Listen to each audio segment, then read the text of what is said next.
guys. This is another episode of Freshly Squeezed. Finally, your source for juicy news and info squeezed fresh right from the Grove. My name is Andre. I have with me today our dearly beloved Orange Go 55. How you doing, my brother? How's it going?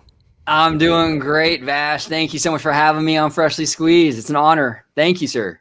Oh yeah, of course. Let's actually chime you in for a change. There you go. Yeah. So, well, I don't know if you guys have heard. If you guys have been following on Twitter, maybe you know what's coming up. But I have freshly returned from a trip to the happiest place on earth, to the Disneyland Resort, and this time we were able to go for I think like 8 days, 5 days in the park, and it was very enlightening and you know, a lot of experiences came out of that, a lot of thoughts came out of that. So what I'm going to do is I'm going to turn it over to our dear friend Orange Go 55, and if he's got any questions or if he wants a direction where this thing can go, he can direct us there. So take it away, brother. All right, Vash. Well, let's talk about the good, the bad, and the ugly in regards to your trip. So this is kind of like a state of Disneyland Resort kind of video. You know, I mean, we kind of talk about you were the boots on the ground. You were there for a whole week. You saw what went down. So let's start with the good. What's the good that happened on your trip? You know, and we can let's put up some photos to kind of better illustrate my point here. I think overall, let's see. I think I can just do that. Overall, you know, the good is that the parks are getting to a point where they're not only kind of obviously things haven't returned to normal, but they're getting to a point where they're actually very comfortable, where they're actually very I would say back to a level that's very similar to pre-Pandy, you know, as we would put it. And the really good about our trip was it was kind of in a window where the announcement for Magic Key had just come out, and but it was before the launch of that program. And what happened was, as soon as that program was announced, people stopped going to the park, stopped buying tickets, because they were waiting for Magic Key to be released. And the window by which we actually entered into was between those things. And what that caused was very low wait times, as you can see right now. The parks, not only did they look very, very good, but also we got to benefit from, you know, that's part of the bad and ugly segment, unfortunately. Hondo, you know, maybe not the most consistent figure out there, but because of where we were within the calendar, the wait times were almost nothing. The parks were very, very pleasant to be in. I think the worst day was Tuesday in terms of crowds, and that's only because that's one of the cheaper days. It's one of the value days. But overall, I mean, you know, 5 minutes for Big Thunder Mountain Railroad constantly, for example. Longest wait time for Pirates of the Caribbean was 20 minutes. Longest wait time for Indiana Jones Adventure was 30 minutes and so forth. So also got to meet some great characters. This is obviously, I believe his name is Chris from Provost Park Pass. Yep. Great guy. Got to spread the word about our dear channel Orange Go 55, and he was like, oh yeah, I remember you. Nice selection of entertainment is back, as you can see. You had bands going, you had the Pearly Band going on weekends. We just heard about the Dapper Dans recently coming back, and so they are getting to a point where that looks familiar if you know my Twitter. They are getting to a point where we're starting to see entertainment coming back. The parks are with the influx of cast members, coming in, technicians, maintenance technicians, and so forth. Maybe expansion to the third shift. We are seeing a lot of maintenance actually take place, which is good because we'll get into that in the bad and the ugly segments. But that can be a problem at times. But it was really yeah. So this is on one of the days, 5:33 p.m. and it's a 5-minute wait at Space Mountain. I mean, it's incredible.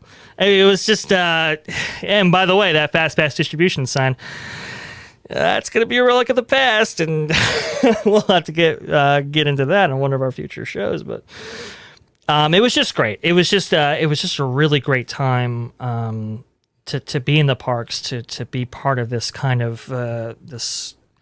You know, we've gotten through probably the worst effects of everything relating to 2020 and so forth, and now we're starting to climb back up. And before that process takes hold with the launch of the Magic Key program that just happened yesterday, we were able to take advantage of the parks, and and it was really great.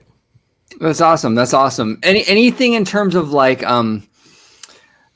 besides how the parks looked, anything that really stuck out for you on the good end of it? Any kind of new offerings or anything like that really was like, wow, that was pretty cool, Usually we wouldn't, usually there's so much entertainment in the parks that some things get overlooked just naturally because you have to kind of prioritize, if you're not an annual pass holder, if you're just staying for a couple of days, you have to prioritize some things over others. What was kind of great about this trip was that because there was such a lack of entertainment, you kind of went searching for those things. And I will say the smaller acts like the Pearly Band and the Disneyland Band were fantastic, were really, really quite something. And they had the also the Pirate Band in New Orleans Square. And these things were really, I will say, they were really great to be able to see, where by normally maybe you pass on by, even if you do see them here, because there's not much to the entertainment schedule as it is right now. You were able to kind of like, okay, let's get a seat, let's actually see them, and it was actually really, really great to see these offerings. Cool. Also, too, one of the biggest things, the lack of Fast Pass. And I'll expand on these thoughts, obviously, with Genie and Genie Plus, but the lack of Fast Pass is really just amazing. How Fast Pass works is 50% of the queue is dedicated to Fast Pass, and so you get wait times that are double what they should be. Without Fast Pass, that obviously doesn't happen, and in a conjunction with the time that we went, with so few guests there, it was really, really pleasant to even wait in any line that you came across. And because Fast Pass is cutting constantly, and it's due to the nature of it, these lines move really, really quick. So that was really, really cool. Hondo comes back. There he is. He's back. on and off. That kind of happened multiple times on our trip. Either you go one day, you see something, it's like, okay. And then you see something the day before and things change. Or day after and things change. So, but yeah, the lack of Fast Pass, it's a net benefit, folks. It really is. And I'll expand more on my thoughts about that and how that affects Genie and Genie Plus. But just know it's better for everybody. Okay. All right. Now, before we move on to the bad, is there anything else on the good side you want to elaborate on before we move on to the next segment? Yeah, the park overall. Okay. Overall, I think it looks great. As you can see from the photos here, it just Katie and Spence from Best Life and Beyond was able to see those folks. That was pretty good. It just there's some magic that comes with the park that you just really can't experience anything else. Again, the last time I had visited was January of 2020, and so I haven't had the opportunity to be back since, and to be back in the park. I mean, just man, to bring that magic back, that was really really special. It was really really awesome to experience that. Being out of the parks for so long, I think we had conversations about this too. Yeah. The trees are just Look at that. Look at that. Can you believe that? Yeah, exactly. This is why I took it, because it's just like, oh my God, this pathway was never like this. Miracle Grow, baby. I know. Miracle Grow. I mean, this is crazy. It is wild. And I think some of that is obviously horticulture can't get to, wasn't able to get to everything throughout the whole thing. So they're kind of in the process of pruning, but man, you could just see the amazing growth from some of these trees. It's just extraordinary, and I hope the horticulture department kind of eases up on trimming these things too far back, because man, it really does create a very dense park-like atmosphere. It was really really cool, and especially in a park like Disneyland Resort, because we are really situated in an urban center where sightlines are a problem, and when you have these massive trees, every little bit helps in blocking that outside world. And creating that much more immersive experience. So I'm with you. I hope horticulture embraces the lushness. I mean, obviously trim them to make them look a little more presentable. Maybe you don't want to get them too gnarly where they're like everywhere. Yeah. But keep them big. Keep them big. They look great. They really do. Oh yeah. Some of the best. Some of the awesome parts about looking at the parks years past. Not only with Disneyland, but also Magic Kingdom, it's just how big and lively those trees were. And I hope they really do kind of keep them around, because not only does it provide shade, but man, the atmosphere just kind of changes with them. It was really, really cool and fascinating to see. Nice. All right, let's move on to the bad. What's going on? What happened? Let us move on to the bad. Let me see if I can get this up here. So I'm gonna have to reshare. Yeah, reshare this. So let me. Okay, I'll go ahead and close this one out, and then just send me the other one. Okay. Yeah, let's talk about the bad. I'm very, very curious.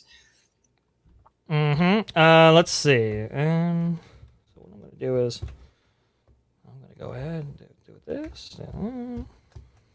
Do apologize, folks. Let's see. No, it's always good to have some visual aids to kind of help out with to kind of assist in what you're kind of explaining here. So it's definitely a good idea to have that. Oh, here we go. There we go. Got it. All right, so here we go. So the first.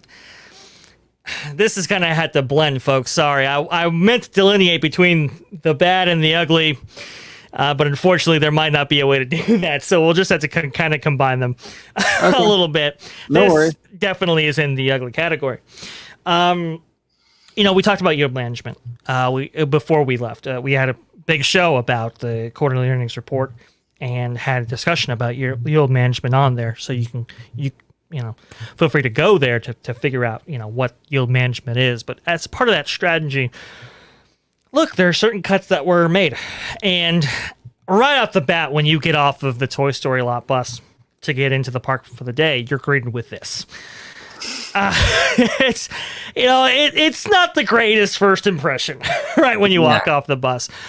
And it's unfortunate because they used to spray down these streets leading up to Harbor every single night, and they used to blow them every single morning. But you can see there's leaves everywhere, and obviously there's quite a bit of, what should I say, bird refuse left behind. And that's just something that you wouldn't just normally see. And that kind of signaled to me, oh, okay, so these are some of the cuts that we can see coming here. And you could see just the long string of leaves. It might not look so bad in this photo, but I can tell you, folks, in person, it just looks a little shabby. Looks a little like, they're letting stuff, kind of get out of control, or maybe just not getting to stuff on as a frequent basis as they probably should. So that's kind of in the bad and ugly category. You can kind of. I will say before we move on to the next pictures, Sure. Yeah, the bird poop is definitely an issue. Mm-hmm. And not justifying it at all or making excuses, but that doesn't bother me as much though as like if we saw a bunch of trash, Yeah. At least it's nature, it's outside, Right? It's a little forgivable. If there was like McDonald's wrappers everywhere, I'd be like, okay, So I agree with you. It is a bad show, but I don't think it's the worst that it could be. It's not the worst, and obviously, much better to have something like this happen. Yeah. In like the in the recesses of the Esplanade rather than the park itself, right? Yeah. I think if it was in the park itself, we kind of have a different opinion about it. This isn't the worst thing in the world. I can understand why these kind of cuts were made, but it's just it's one of those things. It's like you don't like to see it. Yeah. But whatever. Maybe I mistakenly got this. I don't know why this is in here, but you can see. Maybe I can zoom in on this. It's just a little. Yeah, that's bad. That's bad show right there. But I see the crack and the damage on that leaf work on the track. That doesn't look good. Yeah, and it was dirty, and it's just like, man, you kind of didn't see before, and so you got a little bit of that. Let's see if oh, come on. What'd I do? You just kind of, these are kind of things you just didn't really see all that much before, and it started to become. You can even see on this side too. Yeah, that's pretty bad. It's not the best impression, and obviously these are kind of minor, but it's just one of those things. It's like, if we're not getting to these on a regular basis, when are we going to get to them? Does it have to get really bad before we get to them? It's kind of that Paul Presser mentality coming back a little bit that has me a little bit worried. And how do I go forward? Let's see. Sorry, folks. Sometimes you have issues. All right, we might have to actually share it again here. No worries. Yeah, that track definitely has seen some better days. I don't know. It's hard to tell from the picture. Is that damage or dirt that we're looking at there? It looks like dirt and grime to me. I don't think there's any physical damage. Okay. But it's just it's like a rag. I mean, it's not that much, and still we're not kind of maintaining this to the highest degree that we possibly can, even though the price hasn't gone down. But that's a conversation for another day. Some leaves and stuff there. It's just like, that. Come on, it's just, it doesn't take much. That stuff shouldn't be there. So this is interesting. Went to the Tiki Room one day. Okay. Excellent show. Mostly in good working order, I must say. But there were some problems. I don't know if you can see there. But this is one of the corners. Yes. This is a large spider web. This happens to be the bushel of bird of paradise flowers that are in the corner next to the door. So, folks, if you're in the park and you want to see, maybe they get rid of this, you can check for yourself. Not only is it a huge spider web that shouldn't be there, but also it's like caked with dust. Yeah, that's really, And this is kind of the stuff that, worries me a little bit. It's like, man, if you're not doing this stuff, this is some Pressler era stuff coming back here that shouldn't be there. Now, one could argue why this might be. I've heard that their shift has been cut back tremendously. So because of that, there's not as many technicians and there's not as much time to go over the parks as frequently and all areas of the parks as frequently as they previously could. Yeah. Obviously, if it's caked with dust and it has a huge spider web like this, maybe you should get to those a little bit more frequently than you currently are. Yeah, that's not good. Now, are you sure this wasn't web slinger synergy? I didn't think about that. It might be. It might be. Also, too. Okay, so I don't know if you can see this on this photograph. Okay. And it looks worse in person. Yeah, it usually does. That bird at the center of your screen is completely unlit. Wow. No lamps illuminated that bird at all. And that happened with multiple birds throughout the set. That tells me that lighting isn't gone over. Usually there was a maintenance technician that would check this every single day just to make sure that, those kind of things are dealt with. And they're just not. And for whatever reason, they're just not getting to these things as regularly as they should. And it's just like, man, if they're not getting to these things that are so obvious, that are so plain, that are so just out there, what aren't they going? Why aren't they checking? And it does have me concerned. I will say one of the attractions that was in the worst shape that I wasn't able to get photos of, obviously, but it was Splash Mountain, which I think that's not only just a maintenance issue, but it's also kind of tells you they're letting that thing die. Right. That's I believe we had a conversation about this when I was actually there, and I think it was you who said, yeah, that says something, and you're exactly right. That's exactly what it is. They're just kind of letting that go. There were multiple animatronics that some that were not moving, others that were moving fully but not lit, no lighting whatsoever, so you can barely see them. Some effects that would work one day, some effects that wouldn't work the other.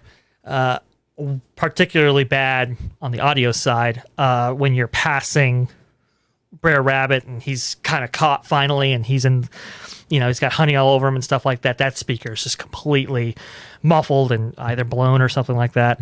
And it's just, it's a bad showing for sure. Yeah.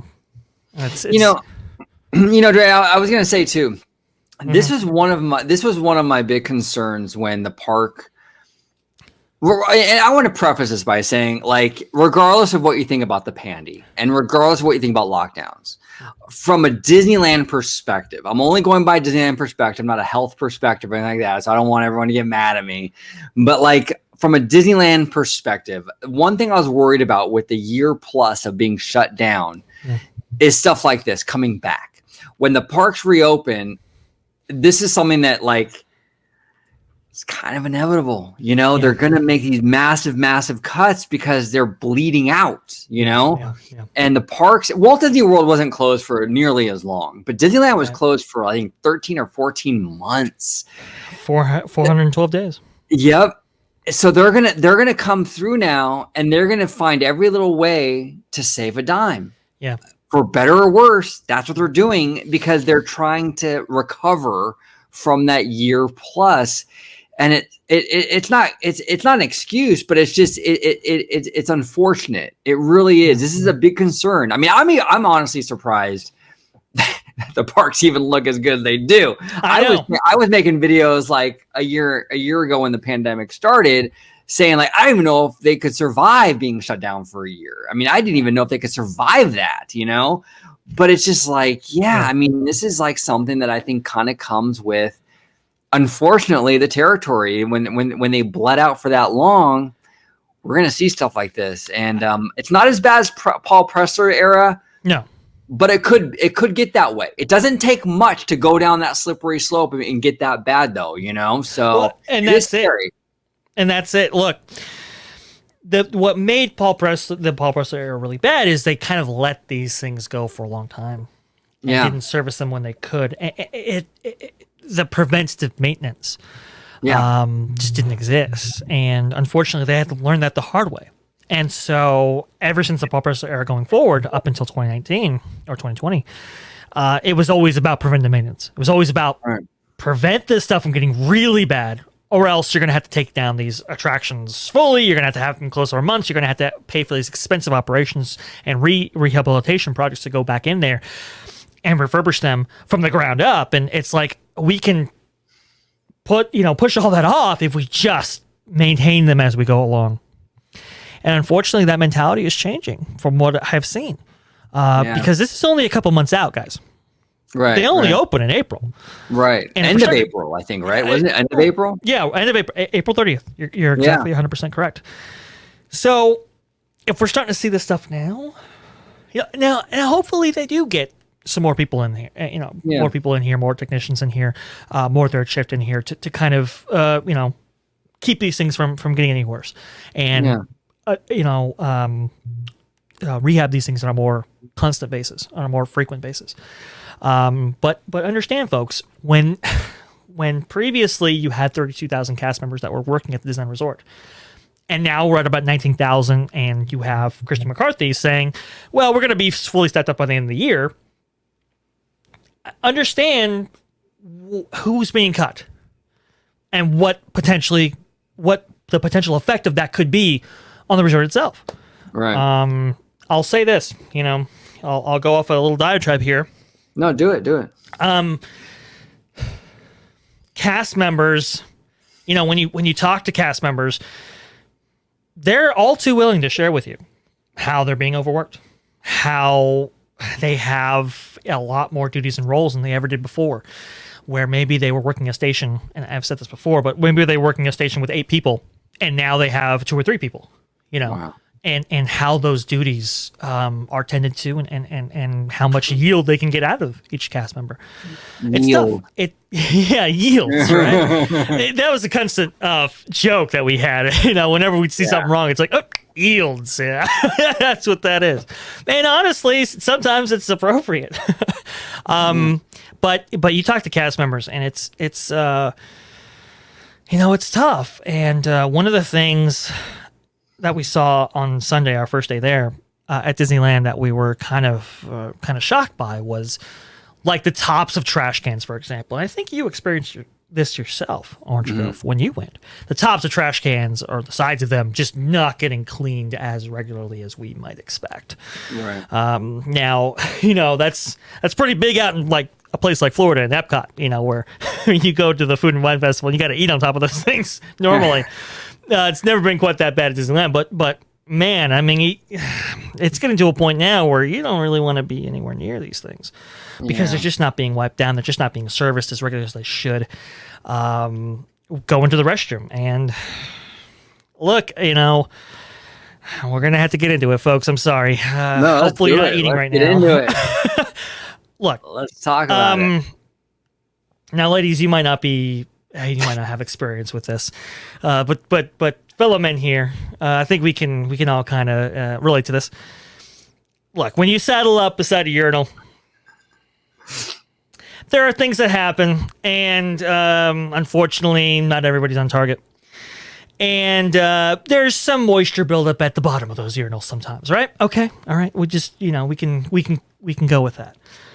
And usually at Disneyland, that's never been an issue. Usually they service those restrooms so frequently. There's always somebody with a mop there. These things are so clean. They're the cleanest restrooms probably that you can find in Southern California. Right. I will say, when going to Disneyland on Sunday, that wasn't the case. These things were a little bit unkempt, more than I've seen in a while.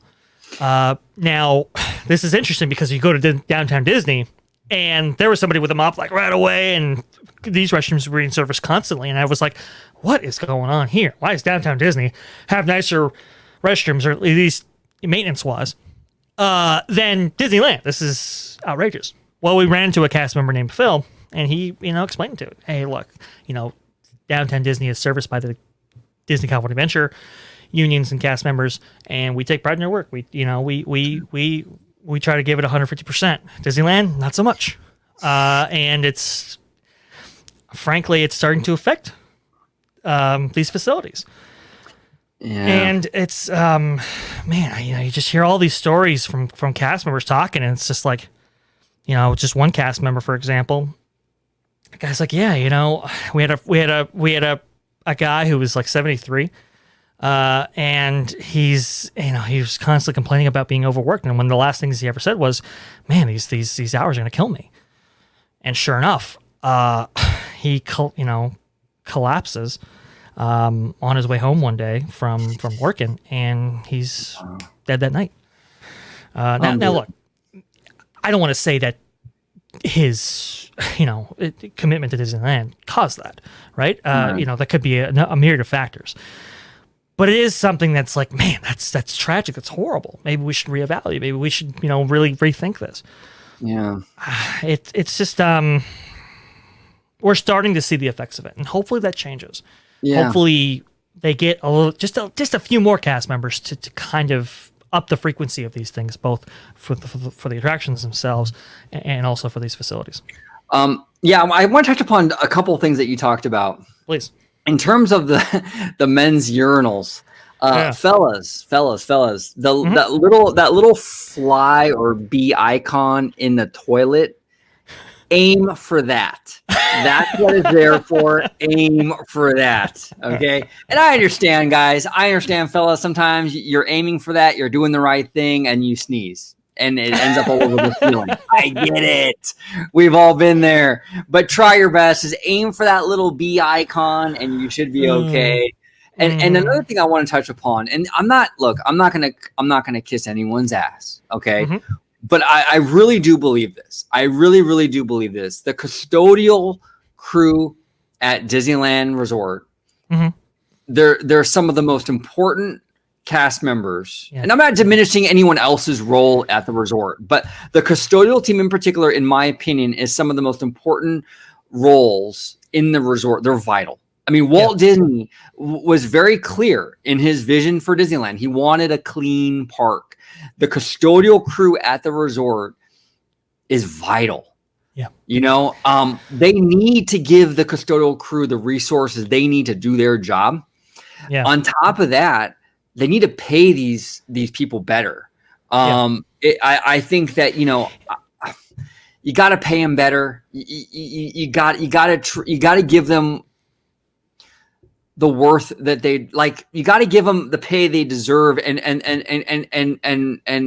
like acknowledge the role they play in these parks. It's massive. It's absolutely massive, and that's one area. If you're going to make cuts, don't cut custodial.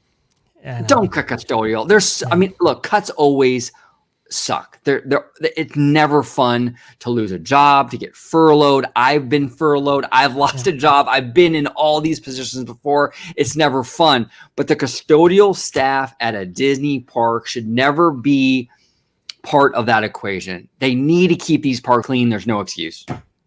There's no excuse. And frankly, you're 100% correct. My thing is, look, if you're going to ask them to do more, then pay more. Right. I don't think that's too difficult of a concept to have. And look, if you're going to make cuts to any department or whatever, you have to at least be able to keep those same standards. Because when standards slip, that's look, you're exactly right. This is what sets Disney apart, right? This isn't Six Flags. They're definitely not charging Six Flags or nuts prices. This is Disney. And a certain level of quality and commitment is expected by your guest, and when that's not adhered to, it definitely does bring down the experience. Yeah, absolutely. That's terrible. I mean, to hear the stories about like pee all over the floor and stuff, it's like, come on, Disney. I know. Just look, not good, look, folks. That's why it's named The Ugly, right? The ugly segment, I should say. Yeah. I mean, that's why, because we got to get into this. This is the perception. This is these things you account for in your head, maybe not even consciously, but subconsciously, about your what you got out of your experience, what the valuation that you have on your experience, and what you take away from it. This really does fall into it. It's interesting. You mentioned before about litter and trash and the parks and stuff like that. The number one thing that was littered that I saw were masks. Ooh. Just masks in all kinds of places, in walkways and bushes and planters, on attractions and stuff like that. That is the thing.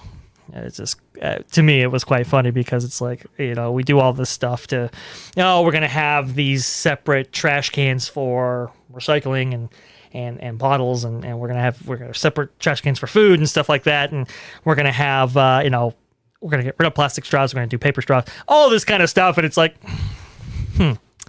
the masks are what gets you. Okay, well, but it's it's one of those things. Well, yeah, I mean, you have a paper mask on, and you're walking, and the pollen gets to you, and you sneeze in your mask. Someone's like, "Oh, I don't want to wear this anymore." They take it off and they throw it on the ground. It's terrible. I mean, it's terrible that people can't walk to a trash can and just throw it away. But that's the world we live in, unfortunately. Yeah. Well, people too. They attach them to strollers. They attach them to other articles and stuff like that, and get snagged, gets caught, things fall off, and that's what happens. And I don't know. It's just kind of the era we live in. So let's see. Oh, sorry about that. Let's see. It's gonna be right here. Yeah. So maybe you can see this on your screen there. This kind of stuff is okay. I see what you're talking about. Okay, for those of you that can't, in the trolley tracks, right? Yeah, in the trolley tracks. I don't have to zoom in on it. You kind of get it. Look, and that was left there for a little bit of time. And it's just like you said. It's like this is not the stuff you cut. This is not the stuff. Look, if you're going to have a horse-drawn trolley, that comes along with certain responsibilities.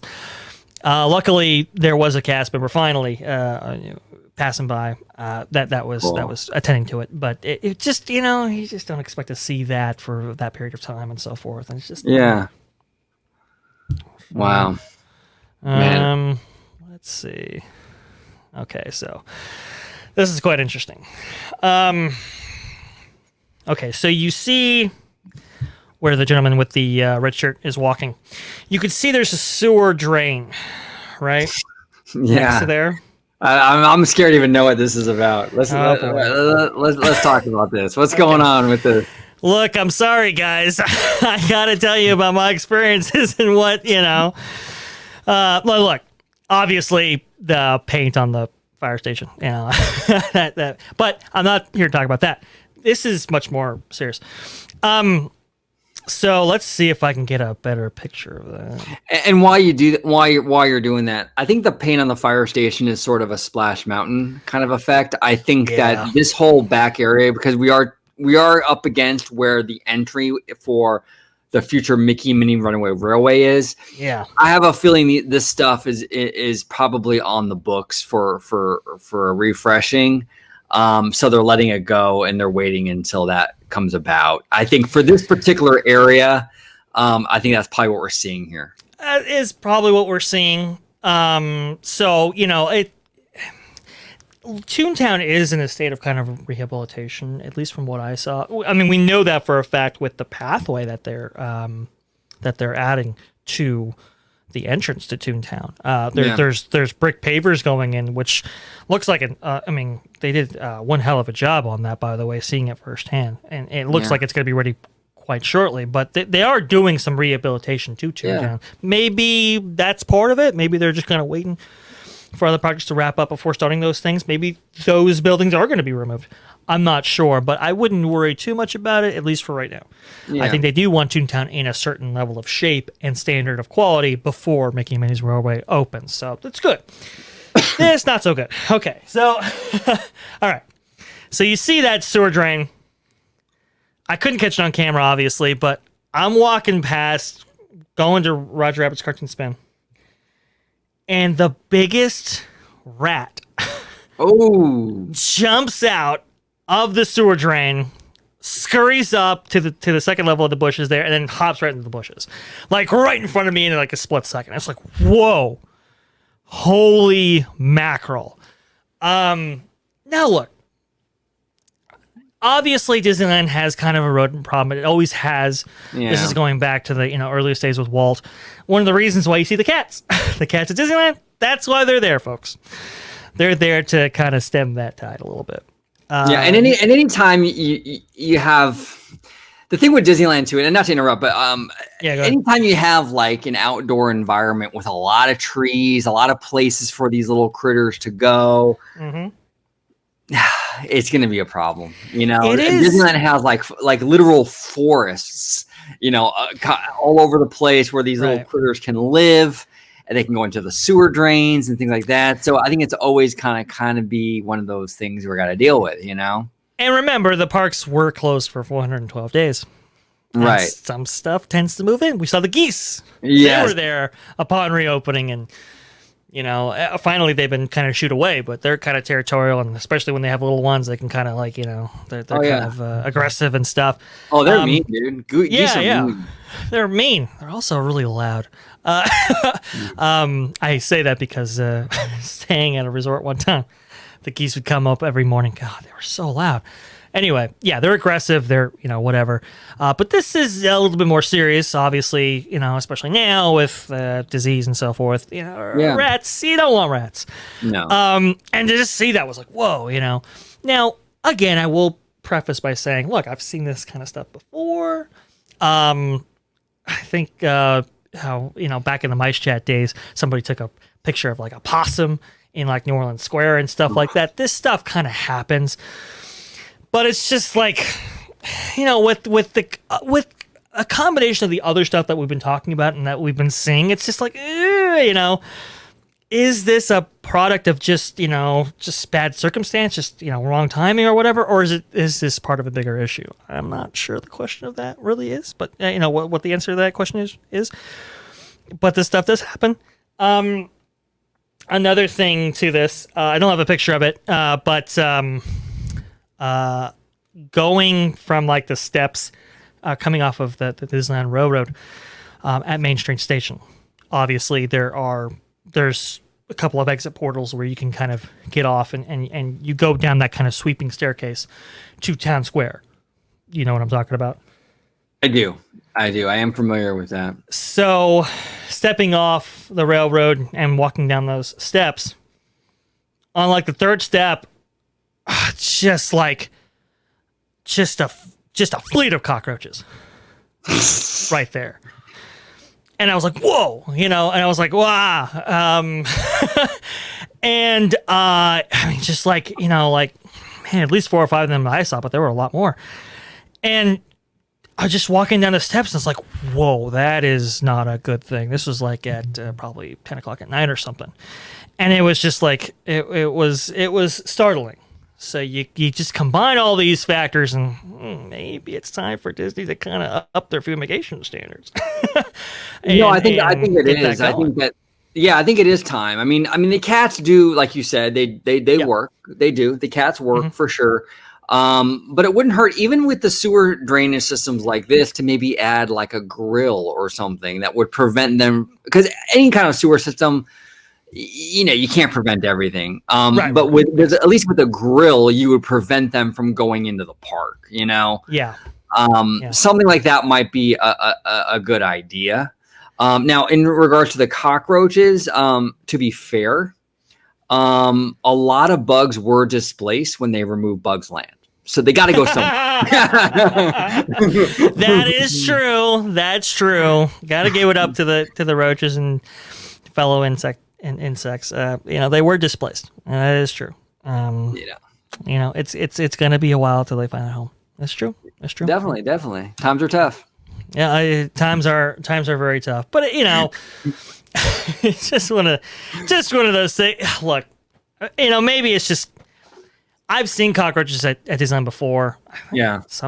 I think a cast member was just mentioning offhand, the cockroaches came out when I was there in another instance, but then seeing them, it's like, whoa. But I've seen them before, but it's just like, man, it's like, how am I seeing all these things in like a 5-day period? This is weird. Right. Yeah, exactly. When you're seeing like individually over the span of years is one thing. Right. Within a matter of a week, though, that's a whole nother ballgame. Like I've also seen, I don't know if it was a rat. I think it was more of a mouse. It was kind of small, but me and my girlfriend were in line for Big Thunder. Mm-hmm. And we were in line, and it literally ran across from one planter to the next. And this was years ago, though. I mean, we're talking probably 2016, maybe. I'm just guessing, but that's my best guesstimate. Mm-hmm. And I saw a mouse, and it went across. And my girlfriend was freaking out. She can't stand rodents. Can't stand them. Most women can't. It's kind of a thing, they don't like them. But she was freaked out for a while. But like, Yeah, I saw one. But if you're seeing cockroaches and rats and this and that all in a week span, that's problematic. That's not just like the occasional thing, that's more of like in that such a short amount of time to see all those things. Yeah, it's not good. It's concerning, it is. It is. And it's just, man, it's just one of those things. It's like, You never want to see this. You never want to see this at your happy place. You never want to see this at a place that you love so much. But it's just, there used to be a term for it, declining by degrees, and it's like that's kind of what we're seeing, and it's unfortunate. The other thing too, this is kind of in the bad category. No lightsabers. Just the selection has really been trimmed down to only about the 4 that you're seeing right there. No Count Dooku, no Mace Windu, no Luke Skywalker, no Obi-Wan Kenobi. Now, all of those have been essentially removed to just what you're seeing right there. That's kind of unfortunate. The merch selection, man. Before the show, I was talking about an instance where with Orange Grove here about going to the Orange Circle on Chapman and literally buying Disney merch there because the stuff in the park wasn't that great. I almost never walked into a store, and maybe we can add that to the bad segment itself. The merchandise selection is just not compelling. It's not engaging, and it's just not there as far as I'm concerned. I never made one. Yeah, I think I never made one merchandise purchase the entire time, and never really was compelled to go into any store. I've actually been that way for a while now with the merchandise. I do buy Disney merch. I got a whole wall freaking behind me where I buy Disney merch, but I am particular about it. Sure. I gotta really love it. And I've noticed the past few years, probably since the 60th anniversary, around that time period. Yeah. I've just I've kind of tuned it out. Like, I don't buy nearly as much. I actually buy more Disney merch from places like Box Lunch and like TeePublic, which are like, they just license Disney stuff out, basically. They're not like official Disney retailers. I buy more stuff from them than I do Disney officially. Even as sad as it sounds, I went to several Walt Disney Studios tours, in Burbank. And the one thing I was really excited about was the store on the studio lot. I was like, oh man, I can't wait. I'm going to buy Walt Disney Studios like polos and t-shirts and mugs, and there's gonna be all kinds of stuff. I go into the store and it's like a Disney store. They got like, Kylo Ren Halloween costumes. And I'm like, come on, Disney. Like, come on, there's one store. Can you just give us one store with unique stuff in it? That's all I'm asking. I don't want a Spirit jersey that says Tinkerbell on the back. I just want something that has something a little bit like specified into where I was at. I would love to get a Walt Disney Studios like keychain or something. And to be fair, there were some stuff like that in this store, but the vast majority of it was not the case. It was a lot of little kid stuff like in the Disney stores. It was all the Disney store merch. It was all the Disney store merch, and it's like, come on, this is a studio lot, I want to get something kind of, a keepsake. Now, I do want to say one thing, Disney, we're looking at the lightsabers now. Sure. Look, dude, can we please get this one in Batu? From Star Wars Vision, can we please get this one in Batu? Come on, man. Come on. This is the granddaddy. That go off on a little bit of a tangent here. That animated series looks so friggin' dope, and so good. It looks so good. So good. But yeah, I mean, this is a lightsaber, guys. Come on, Batu, step it up. I know, step it up, guys. Right? Step it up. I would welcome that. Hopefully, some of these things that we're seeing from the from Star Wars, whether it be the Mandalorian or whether it be Book of Boba Fett or even that anime series. Hopefully, we start to see that in the parks, because that would be really, really friggin' awesome. It's just, like you said, it's just the merch. It's just, and some people have kind of talked about it too. Like, wow, we're just getting like the Loungefly bag. A new version of that, along with a new version of the Spirit jersey, along with a new version of like, a hat or something like that. It's like, and ears. And we're just getting like reiterations of those as like the big merchandise releases. And it's like, man, you know, the merch used to be great. And I've complained about this for a little while now. Yeah, me too. With my brother especially, just like, you know, you see something on an attraction, right? Like the like Great Moments of Mr. Lincoln, for example, and you see some of those amazing paintings and portraits in the Great Moments of Mr. Lincoln queue area. And it's just like, man, can I get that? Like, like where can I get that? You know? Yeah. You see some of those, like for example, the redhead portrait in Pirates of the Caribbean. I think you know the one I'm talking about. It's like, where can I get that? I want to put that on my wall. And it's like they never sell this stuff, and it's just like, man, why? Because it would be incredibly popular to have this kind of memorabilia from those attractions. The closest we've gotten to that within recent is the Haunted Mansion kind of plaque sign that you see out there. They had some manufacturing troubles with that actually, which is quite funny. You know, they a lot of them got damaged in shipping. That's a whole other story. Anyway, that's like the closest thing we have, and it's like, come on, we can do better than that. We can do, you know, more of those kind of things. But yeah, that's the part of the bad. Well, and that was actually one of the cool things about Batuu. A lot of people gave Galaxy's Edge a lot of shit when it first opened, but one of the cool things about Galaxy's Edge when it opened was it was kind of a return to form in regards to the merchandise, because there was a time my mom was telling me, like when she was a kid, you'd go into Frontierland and you can buy a cowboy hat, you can buy cowboy boots. You know, it was like a lot of Levi's and cowboy stuff, right? Yeah. Batuu, now it's generic. Now you can buy a Spirit jersey in Frontierland. It doesn't matter. It's all the same stuff you'd see on Main Street. But Batuu, Galaxy's Edge, they really they returned to that model where you will go into Galaxy's Edge, it's Galaxy's Edge exclusive stuff. You know, and you don't see like the Tinkerbell stuff and the bubble blowers and all that stuff in there. And that was cool. It was really kind of like they came full circle, really, I mean, where it was like a return to the old school. And I wish more lands would do that with the merchandise, where we would see more land specific stuff instead of just kind of like just generic garbage, just kind of everywhere, you know? No, absolutely. The one of the reasons why consumer products and parks and resorts were merged into parks, experiences, and products is because they were supposed to have a closer relationship going forward. That you would get more Batuu or Galaxy's Edge type merchandise integrations with the corresponding lands that you would debut or the ones you currently have. You know, that was the intention. And for Galaxy's Edge, we got so much great merch.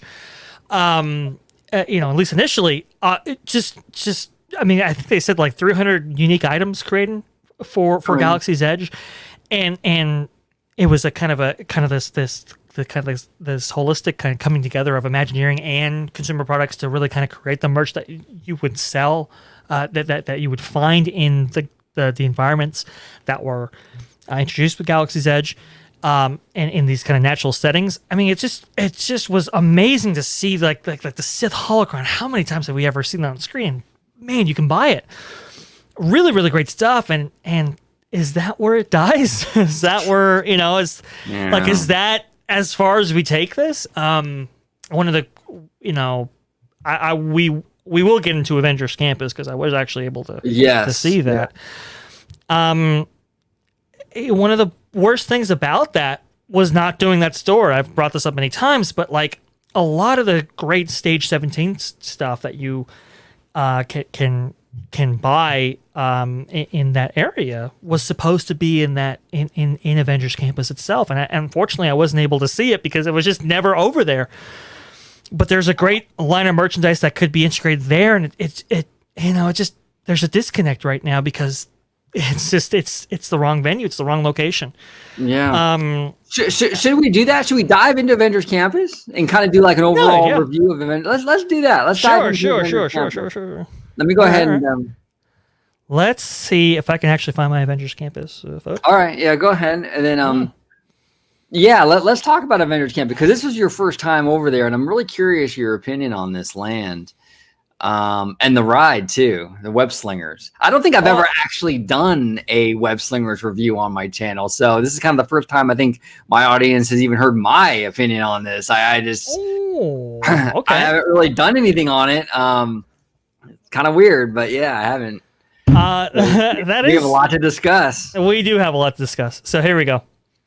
All right, let me go ahead and share that. Which this looks pretty cool. I think. Yeah, I know. The architecture in Avengers Campus is really kind of slick. Look, it's Scott Drake, who's one of my favorite Imagineers now. He was kind of helming this project, and man, oh man, you can see his influence all over the place, and it really is really, really cool to kind of see this. Who knows how well it'll age, but it looks really cool for the time being. Very saturated colors. The lighting packages are extraordinary. It's just really some great stuff here. So when we went on, I believe, Wednesday, and it was overcast all day, which was great for Disney California Adventure. We just got done talking about trees. If there's any park that needs shade, it's Disney California Adventure. Unfortunately, Avengers Campus is not going to give you that almost at all, which is really unfortunate. But because of overcast, it was great. It was a really fantastic experience going in there. But look at that walkway. The tile work is great. God, and it looks better in person, folks. It really does. It's a great seamlessly with the land so well. It highlights certain things. It draws your attention, it draws you forward into the land. It's great. And this right here, this Doctor Strange, what is it called? The Sanctum? The Sanctum, yeah. I think this is one of those things, like kind of like Indiana Jones Adventure, like the temple. Yeah. And like Adventureland and things like that, where the more it ages, the more weathered it gets, the better it's going to look. It's going to look great. It's going to look really fantastic. These little shows, and we can get into more Avengers Campus. These little shows really add a lot of life and a lot of dynamic to this land. It's really, really great. Obviously the two most popular ones that I could see were was this show and the Spider-Man Jump show, which, by the way, I've seen a lot of footage of. I try to shield myself from spoilers as much as possible, but there's just sometimes in our business, in our line of work, it's just impossible. Seeing Spider-Man jump, I've seen it on video. It took my breath away there. See it in real life, it's just like, oh my god. It's this kind of magical moment that is it's just as advertised. It's just so good. And you just see this freewheeling audio-animatronic in the air just with nothing. And it's just, it looks extraordinary. And so that was a really special thing to see in person. I will say A+ on that. I do want to say, not to interrupt, but I do want to say with the Doctor Strange show, right there across from the Spider-Man show and the Spider-Man web slingers. I don't know how many of you at home saw the new Spider-Man No Way Home trailer. But Doctor Strange and Spider-Man are in that trailer together. Are they really? I would be shocked if Disney doesn't capitalize on that whole movie and they don't incorporate that somehow, some way into this land. I almost guarantee you we'll see some sort of multiverse, No Way Home thing with Doctor Strange and Spidey, especially since we've seen how quick Disney has been with integrating the Disney Plus shows into the area with Loki and things like that. This is going to be a real interesting land to keep an eye on when that Spider-Man movie drops, I think in December. I could totally see Doctor Strange being up there with Spidey, and it's like, hey, let's work on something that we've been kind of dishing together, and like him throwing Spider-Man instead of just the suit doing those kind of things. I could also see, in this show, I don't know if anybody's seen this show, spoiler warning, of course. A lot of times he will summon another character, and this happens to be Thor, as many times as I've seen this online and in person. But hey, maybe he can summon Spidey. And maybe they can get into shenanigans together. Who knows? That would be really, really fun. I think you're right. I think they will update these things going along. And kind of like, ooh, these kind of characters, they kind of have good chemistry. Maybe people want to see this. Okay, let's put them together. Yeah. It's always in the it's like action figures in the toolbox. It's like let's smash them together. This show right here, and just great. It's just this is the kind of stuff that Star Wars Galaxy's Edge should have had. Oh yeah. This was phenomenal. Now they have changed how they do this.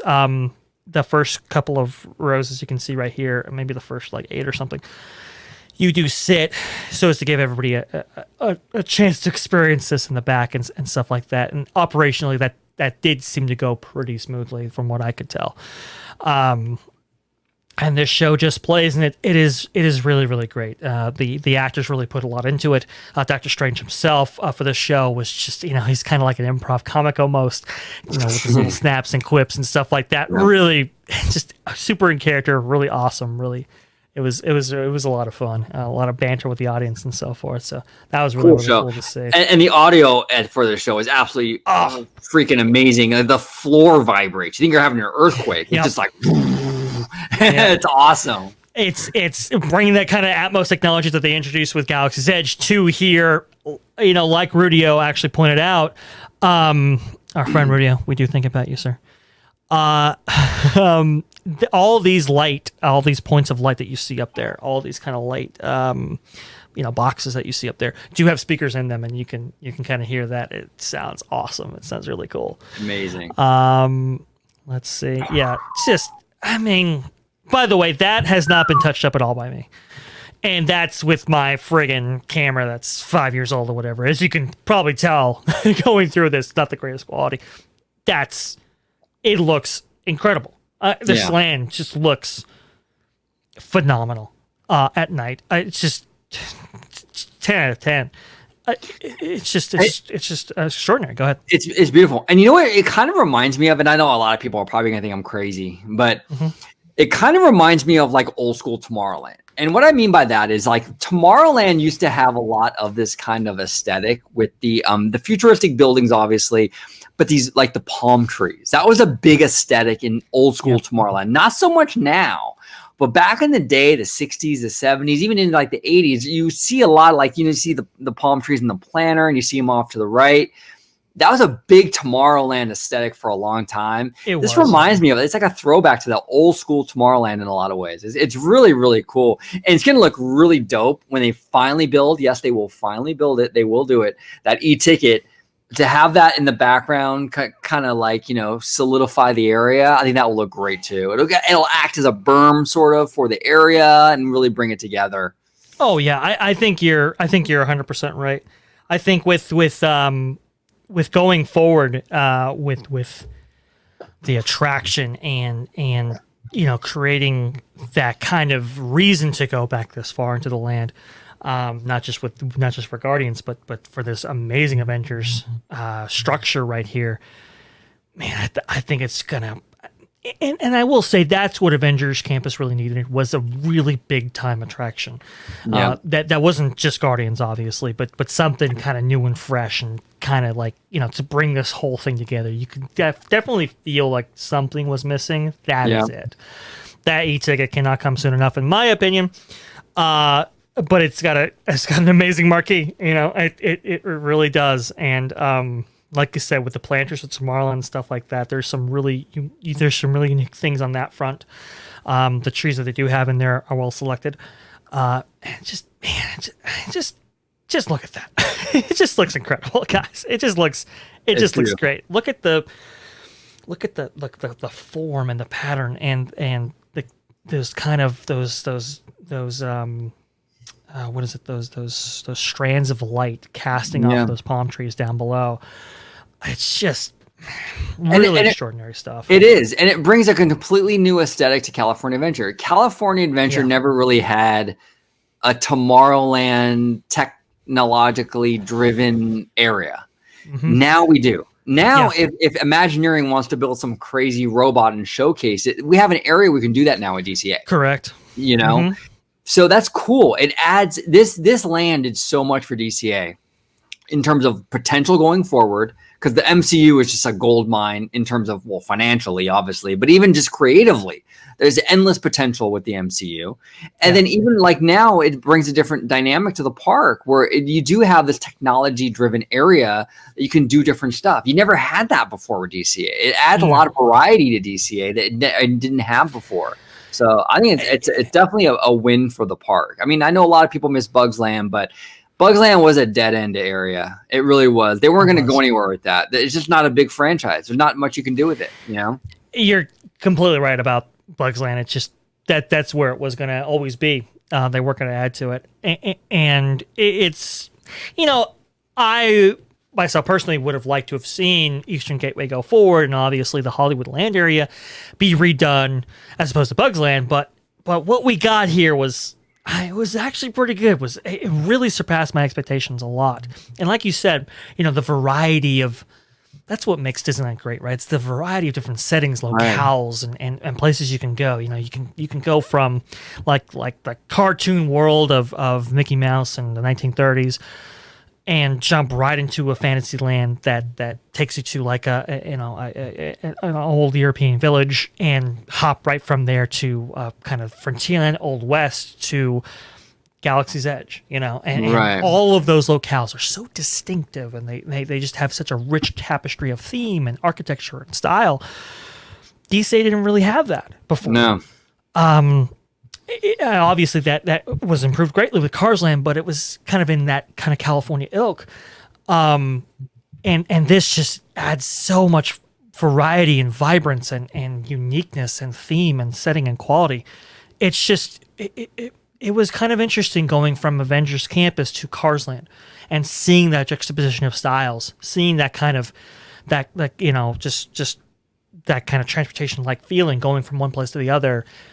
Frankly, didn't exist a lot in California Adventure as it did in Disneyland, and to see that brought over to California Adventure now with Avengers Campus was really, really rewarding and special. Yeah, absolutely. And I think they will expand this area. I think Hollywood Land, I mean, I don't know. I think Hollywood Land, that whole area leading up to Mission Breakout with the theater and stuff. There's a lot of big buildings there. The animation, even the Hyperion. I don't know. I think that we got to keep an eye out on that. This is a cool photo right here. I really like this a lot, dude. This is great with the omniscience clouds above. This is cool, man. Oh yeah. Like I said, the overcast kind of, you know, gave us those stunning skies and stuff like that. It was really, really kind of cool to juxtapose those things. If I had time, I would have ended this to make it look, you know, really good. But you could see, I mean, it was just really, really cool. Like you said, we're going to have to keep an eye on the animation building and stuff like that going forward, because I think they really want to take this and like, okay, let's spread this out. Right. You know, and that's the only direction they can really go. Yep. I mean, yep. You know, yep. Now I have to ask you, let's talk about PIMS first. What do you think about this? Man, freaking dude, look at the ground. Okay. I you know, it's kind of hard to see. You can't see it on this photo, but look at the custom tiling and I don't know what material that is, but it just like it just kind of flows into PIMS in that way. It's just the honeycomb kind of aesthetic. It just looks awesome. It just looks so cool. It looks so dope. I love this kind of lighting that Imagineering has really poured itself into for the last couple of projects. It just looks stunning. It just looks so great. Yeah. No, I dug PIMS Test Kitchen. You know, it's interesting because somebody who we know on Twitter, Sean, I can't remember his name, but he had just visited Avengers Campus, and he was like, "Oh, this is 10 out of 10 land. This is a top tier land for me."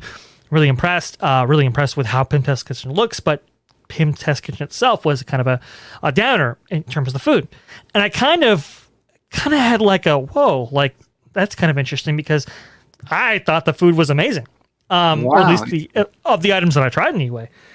By the way, folks, you know, like I'm gonna go out and say this. Okay, hot take.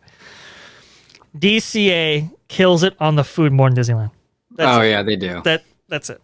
You know, that I just got to say it. They just kill it on the food. Yeah, they do. And you know what? And again, this is probably a hot take, and people are probably going to get upset with this too. But I enjoy drinking at Disneyland or Disney at Disney in general. And I know you can technically do it in Galaxy's Edge, but it's not readily available to you when you're at Disneyland. I like California Adventure. The fact that I can sit down pretty much anywhere and have a nice beer on a hot day and enjoy it with my meal, have a glass of red wine, kind of relax, chill out. I like that whole aspect of the park. I think it adds so much to the dining at DCA. Yeah. And I know it's not popular opinion because a lot of people don't believe they should have alcohol, but I'm all for it, man. I think it's cool. I enjoy it. Yeah.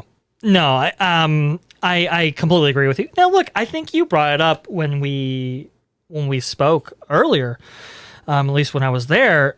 You made a really good point. I really never thought of it this way, and I think it's really, really good to bring it up. So this is attributed to you. Look at smoking. Yep. And how smoking was thought of in the parks before, back in 1955, going forward in Walt Disney and so forth, to now. Right, smoking was looked on very differently. I remember when my parents, would go in the 80s, and they would, complain about people smoking in line. Now we can't even think about that happening today, but that used to happen. It was a very common thing before, and then we started to see smoking areas, designated smoking areas, and then we started to see those kind of get smaller and smaller and fewer and far between. And now you can't smoke on property, technically. Right. Which is a huge change, from the years prior. Similarly with alcohol, right? The perception of alcohol changes. I think back in Walt's day, and what he really had a problem with was people getting, skunk drunk and stuff like that, and kind of, you go to these amusement parks before, and people, not only did they add to the atmosphere and quality of the parks, but fights would break out, just all those kind of things, this kind of depravity that would happen. But that's completely changed now. Yeah. We view alcohol very, very differently, especially in a bar or mixed drink or cocktail type setting. Right. So why be so against it? Why be so traditionalist to not allow you to at least reevaluate these things going forward with the castle parks in particular? Yeah, and hats off to the cast members. I mean, I'm only speaking anecdotally, but from my experience at California Adventure and the hotels on property and things like that, the cast members do a good job at kind of mitigating open drunkenness. They cut people off, you know what I'm saying? Yeah. Obviously they do, because I haven't seen too many instances of too much craziness. Now, to be fair, I do see a lot more of that online coming from Florida, people trying to scale the Mexican Pavilion in Epcot. Oh man. Shit like that. But I don't my goodness that much here for some reason. I don't know why, but yeah. I think I've heard about DCA having problems, especially particularly with the parties that they used to have, Glowfest, Electronica, and the Mad Tea Party. Those are the ones where people kind of, got a little tipsy, and you'd see a little bit more enforcement when it came to those things. Yeah. That's going to go along with it. You have to manage it in some way. Epcot, unfortunately, has been kind of a victim of that more than any other park that I've seen anyway. I think people kind of go there with the expectation to drink and stuff like that. Let's drink around the world, and by the time you get to Mexico, you're climbing up the pavilion. But look, I think Disneyland handles it well. I think they're limiting you to 2 drinks at any place that you can actually purchase alcohol, both in Oka's Cantina and Blue Bayou now. That's fair. All right, that's fair. I think that's perfectly fine. Now, if you were to expand that program out, how you would manage that might be a little bit different. But look, why can't we have alcohol served at a Tropical Hideaway or a Cafe Orleans, or we can start to expand this out. It's fine. It's not viewed the same way as it was before, and as long as you put those limitations and structures in place to kind of prevent complete degeneracy, I think you're going to be fine. I think you're going to be okay. Yeah, and actually Adventureland would be such a primo spot to have like a nice tropical drink, a little daiquiri or something. I think that'd be so great. I would love to see something like that. So we'll see. I want to get a piranha pool in Disneyland. That's what I want. Make that happen. Make it happen. But back to Pim's Stash Kitchen with the food. DCA just kills it. We got the German the pretzel. So good.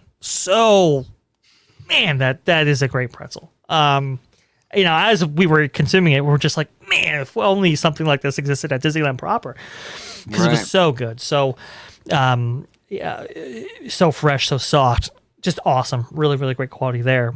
And we also got the Choco Bar.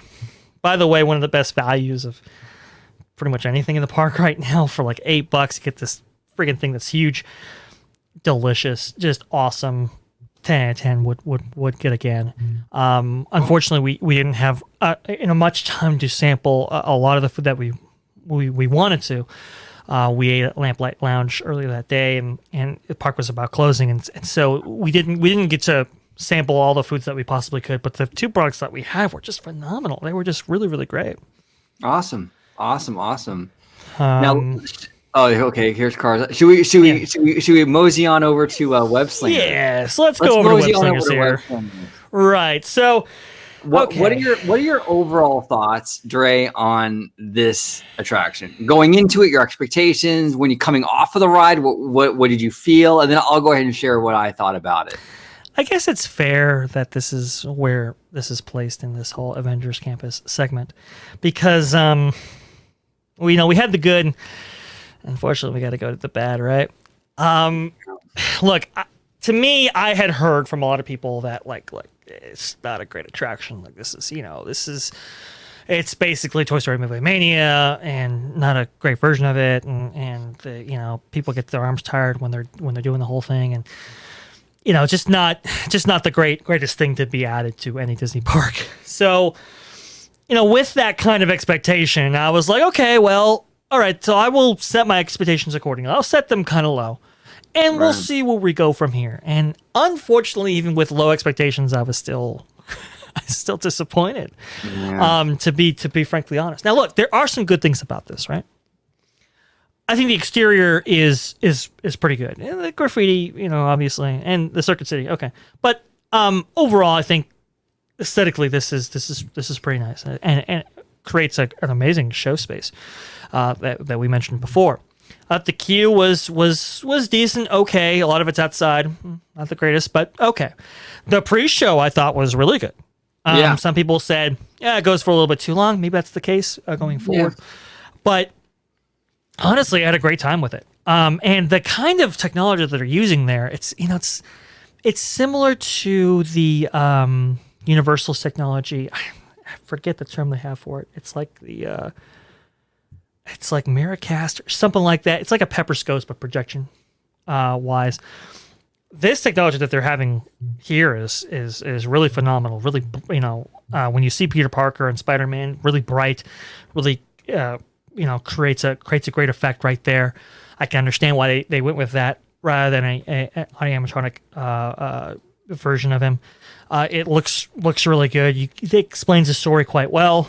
I was impressed with that. It was kind of interesting because my mom was like, "Oh man, is he looking at me?" It's like, it's like it kind of feels like that, doesn't it? So that was really, really good. And then you get onto the ride itself. Yeah. And oh my gosh, you get your glasses, high quality glasses, I will say. Yeah. You get down there into the very small loading area. It's a very condensed ride because obviously it took up the previous space that was It's Tough to Be a Bug, right? So it's a very small space. And I will say, to have a ride like this in this, take this amount of room, I think it's a good add to the park. I don't think you could leverage much more experience out of a space so small, especially nowadays. So I will give it that. But you sit down there, and first of all, it's very chaotic, the attraction. It starts off, it throws you out there, right at the gate. Right at the gate. It doesn't have like this kind of test and adjust period that Toy Story Midway Mania does, so you kind of don't know what you're doing. I've heard, from Rudio, he's just like, I didn't know which web was mine. I kind of had that same issue at first. Me too. And what's interesting is I was kind of on the edge, I was kind of between two seats, and some of my webs were one color and some of my webs were another because of my proximity to the other seat and stuff like that. So I thought that was kind of interesting. And it's just, I don't know. It just doesn't work. It just doesn't quite work the way I think they thought. Maybe it works better with the DLC. I don't know. But it's just, it's very chaotic. It's very, it's not very engaging as an interactive ride. Usually with interactive experiences, I'm very engaged. Buzz Lightyear Astro Blasters, Toy Story Mania, Smuggler's Run especially. Like I'm in it. I'm in the zone. This just never captivated me in the same way. Hey, look, I'm part of the gaming generation. I game all the time. This is just not one of those things that, that got me into it. And the experience, not great. Go ahead. Yeah, no, I concur. I completely concur. Here's the thing. I have a few problems with this attraction. Number one, I don't feel like elements of this ride fit with the MCU at all. It feels more like if you ever watch like Disney XD, with the Spider-Man series and stuff they have on those kind of networks, it feels more like something akin to that than it does the Marvel Cinematic Universe. The animation, the graphics, the character designs of like the spider bots, it's very cartoony, and it doesn't feel like, I don't feel like I'm part of that MCU. This isn't the Spider-Man I saw in Endgame or Infinity War or whatever. This is more, it's XD to me. It's XD totally. And the spider bots are very cartoony. So that was one major problem I had with it. It felt very cartoony. I had the same issue you had with the webs. Yeah. It's very hard to determine who is who. I'm doing my webs, and sometimes I can tell it's me. But a lot of times I can't tell. Is it this person next to me? Is it me? Yeah. It's very chaotic. It's really hard to determine if I'm shooting. It kind of reminds me of Buzz Lightyear, which is a step down from Midway Mania, which is very clear and concise. When I'm doing Midway Mania, I know this is my, my projectile, right? These are my darts. This is my rings. I know for a fact who is who. On this one, I felt very much like Buzz Lightyear with the laser beams. Like, it's kind of like just all over the place and you can't really tell what's going on. It was okay. Something that's probably going to be reprogrammable, I think, going forward. They're going to change it up. I'm certain, like we talked about earlier, they're probably going to do some alterations to it when the new Spider-Man movie comes out. It's almost a given. I'm looking forward to that. It's a good family ride. Which is good because they replaced Bugs Land and Tough to Be a Bug, with this. So it shouldn't have been too intense. But it's an okay ride. It's like a C+. It's kind of there. It's not something I have to go on every time. Yeah. It's not a bad ride. It's just not great. It's interesting. Look, viewers, we get it. We understand. This is not a ride that was built for, this is not Rise 2.0, right? Right. This was built for a certain clientele. And DCA, losing Bugs Land, lost a lot of family type attractions. So obviously the first thing that gets brought out is a family type attraction. This is what this is. We get it. We understand it. But even as a family type attraction, even like, it's just, usually family type attractions, the whole family can enjoy. Yeah. And I could just tell some of the folks that were with me, they weren't having the greatest time. Yeah. It's just, they could have done better, guys. It's just, it just isn't that great. It's interesting because when we all kind of came off, it was one of the first times in a long, long time when we came off an attraction and we never talked about it once. It's just, we were almost silent on it. Usually it's like, oh, that was so cool. Like, love this more, love this. Not so with this. Wow. It reminded me a lot of coming off of Superstar Limo. I'm sorry. That's kind of what it reminded me of, is we got off, we didn't talk about it much. Yeah. And that's really unfortunate. Avengers Campus, I think, deserved a lot better than just this attraction. I think it really needed a big time e-ticket to kind of round these things out. It's kind of like a microcosm of the Star Wars Galaxy's Edge issue, right? It came out with Smuggler's Run, and so much expectation was placed on it that it wasn't really fair. Really, Rise was supposed to take that big time slot, and unfortunately they advertised it as if Millennium Falcon was that ride. It really was never supposed to be that. It's just and it's interesting too. I'm kind of an operational kind of nut. So I kind of stayed behind and did some math, and that ride, judging on dispatch, judging on intervals and stuff like that, judging on how many people can be loaded in each vehicle and how many vehicles are distributed and so forth, maybe 1,000 an hour type attraction, and that's not great. I mean, that's like Dumbo. Clearly that is a family attraction. Clearly for an attraction like that, you would kind of expect that kind of throughput and capacity, but with the emphasis and onus placed on it, it's just unfair. This really shouldn't have a boarding group system to it. This is why so few people can actually get into this attraction, because it only does 1,000 an hour. That means for a 16-hour day, only 16,000 people can actually get on. Wow. And it's just, it's an issue, folks. It's an issue. It is. It's an okay attraction. I think you're right. I think it would be better perceived if this was the appetizer to the entree e-ticket down the road a little bit. I think that it would be a much more. It's weird. You wouldn't think it would you wouldn't think one ride would affect the other, but they do. They do. When you're kind of seeing this as an overall experience. Yeah.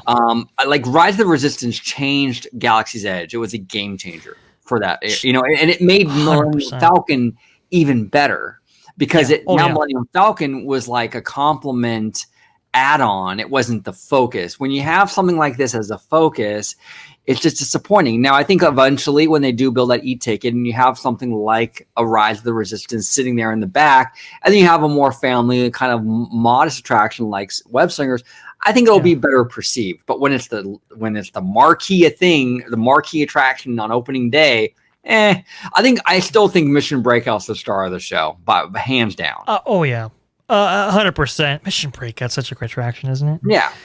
Oh my goodness gracious! When they redid Tower of Terror, a lot of people were upset, but a couple of us were thinking that might actually be a good thing, and turns out it was in the best interest of Avengers Campus. Yeah, and it had to be done. It had to be done because our Tower of Terror was always kind of seen as the diet version of Florida's tower, right? Keeping the same theme as Florida, we're always going to kind of be, no pun intended, but living in the shadow of the Florida Tower of Terror. Now that we have our own theme to it and it's a completely different experience, it's its own thing. It's no longer being compared to the East Coast. It's our own thing. It's special to DCA. It works. It was the right move by far. It was. And you hit it right in the head because of it's just, it was always one of those things. Even when I rode in it for the first time back in, I think 2000, did that come out? Mission Breakout? Tower of Terror. I think that was 2004. Yeah. Okay. It was just like, oh man, where's the fifth dimension room? Right. It's just one of those things. Yeah. This attraction that we let the Florida brought over here, who knew that it was going to be kind of this diet version of it, whatever. But it experiencing it change over, it just makes it a lot more fun, a lot more engaging. I love the multiple versions, which, Tower of Terror even back then needed. It's just a great experience, and it does round out, I think, Avengers Campus in a nice way. Unfortunately, because it was so early, people don't really consider it as part of Avengers Campus in the same way that maybe they would have perceived it had it debuted with the land. But I think that perception will change going forward. As time goes on, no one's gonna really remember when these rides open. I mean, we will, but the average guest, they don't care. The normie doesn't care. Mm-hmm. Mm-hmm. Yeah, hopefully we get that e-ticket, because I think that's the one thing that Avengers Campus, I think. Oh, and a shop, a sizable shop. I mean, let's be fair here. The Web Slingers store. Yeah, like you said, there's nothing. There's almost nothing in there.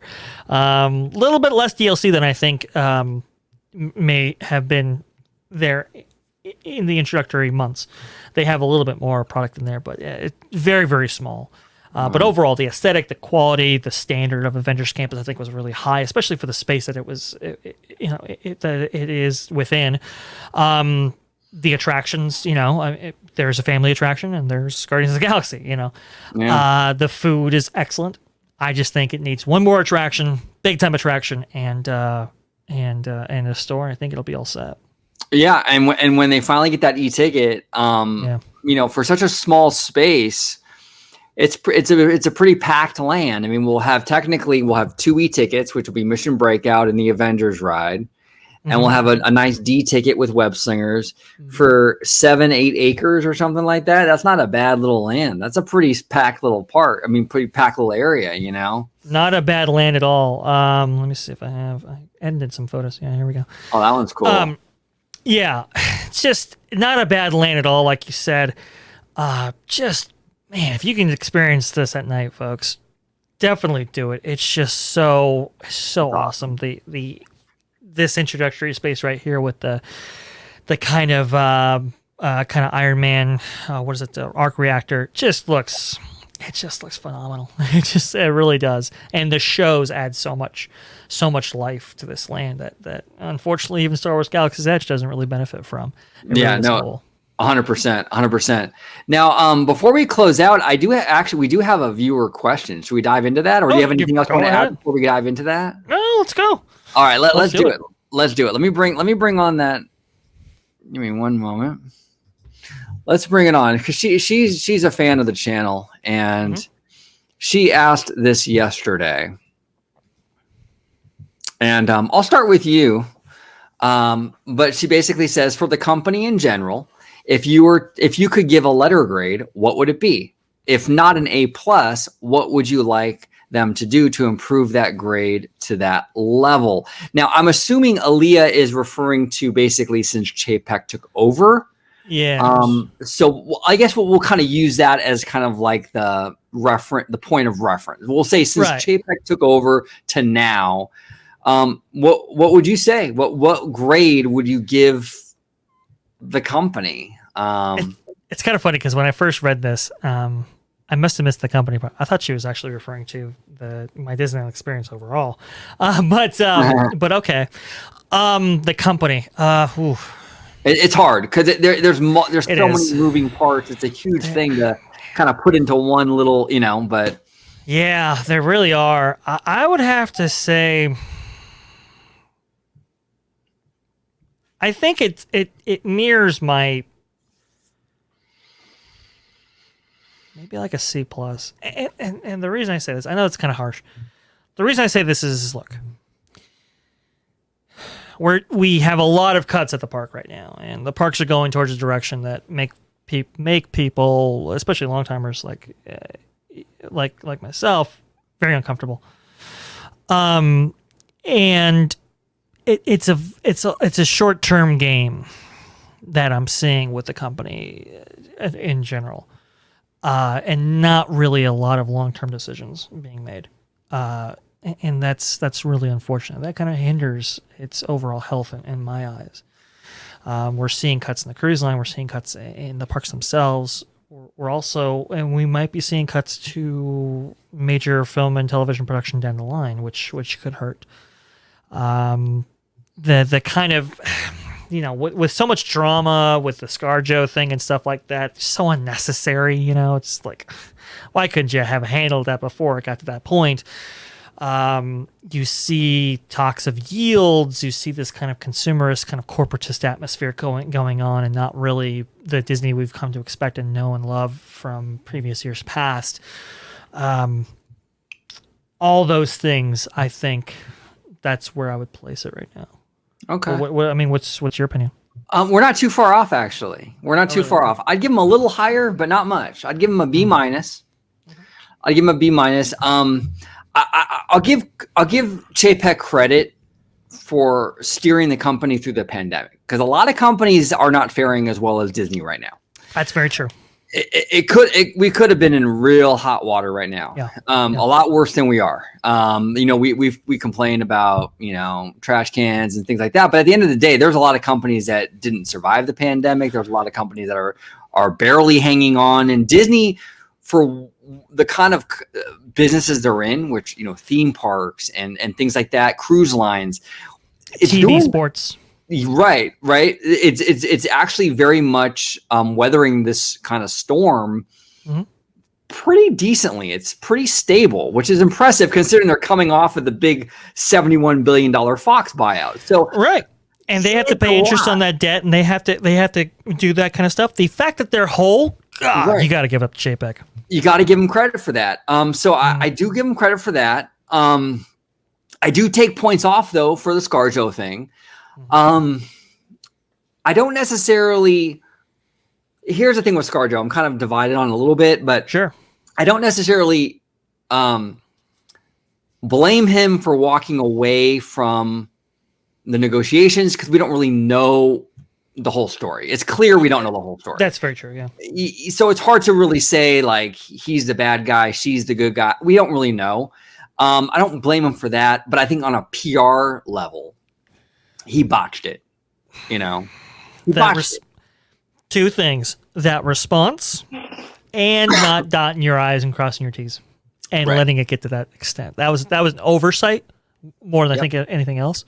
To your point, but we really don't know that whole story, so for sure. But that response, I mean, come on, can't have that happen.